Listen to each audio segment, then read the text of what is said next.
Hey everyone, and welcome. Today, we're diving into the wonderful world of sewing with a super easy and fun beginner project. If you've always wanted to learn to sew, or if you're looking for a simple project to get started, you're in the right place. We're going to make a simple drawstring bag. It's a fantastic project for beginners because it uses basic straight stitches. And it's incredibly versatile. You can use it for anything from storing small items to carrying your gym clothes. Let's get started. First, you'll need a few supplies. Don't worry, they're all pretty easy to find. You'll need fabric. Cotton fabric is a great choice for beginners because it's easy to work with. Choose a fun print or a solid color, whatever you like. You'll also need some scissors, a ruler or measuring tape, pins, thread, and a sewing machine. Although you could hand sew this if you prefer. Finally, you'll need some cord or ribbon for the drawstring. Okay, let's cut our fabric. We're going to cut 2 pieces of fabric that are the same size. The size of your bag is up to you. But for a small bag, I recommend cutting 2 rectangles that are about 10 inches wide and 12 inches tall. Of course, you can adjust these measurements to make your bag bigger or smaller. Once you've cut your fabric, you'll want to pin the 2 pieces together, with the right sides of the fabric facing each other. This means the sides of the fabric that you want to be on the outside of the bag should be touching. Next, it's time to sew.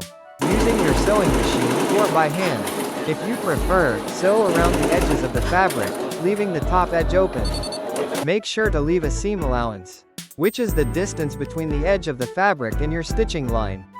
A ½ inch seam allowance is usually a good choice.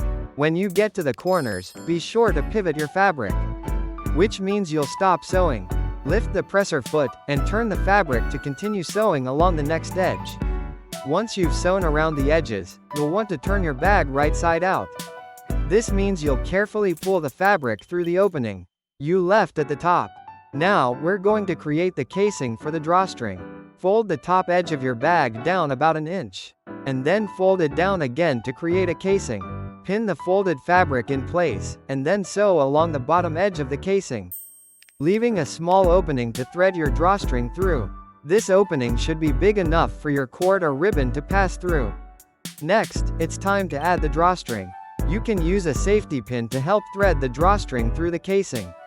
Attach the safety pin to one end of your cord or ribbon, and then carefully guide it through the casing, going all the way around. Once you've threaded the drawstring all the way around, tie the ends together to create a loop. You can also add a bead or other decorative element to the ends of the drawstring for a more polished look. And that's it. You've made a simple drawstring bag. You can use it for all sorts of things, and it's a great project for practicing your basic sewing skills. You can get creative with the fabrics you choose, and you can even add embellishments like appliques or pockets. Sewing doesn't have to be intimidating, it's a fun and rewarding hobby. And this project is a perfect starting point. Thanks for watching, and happy sewing!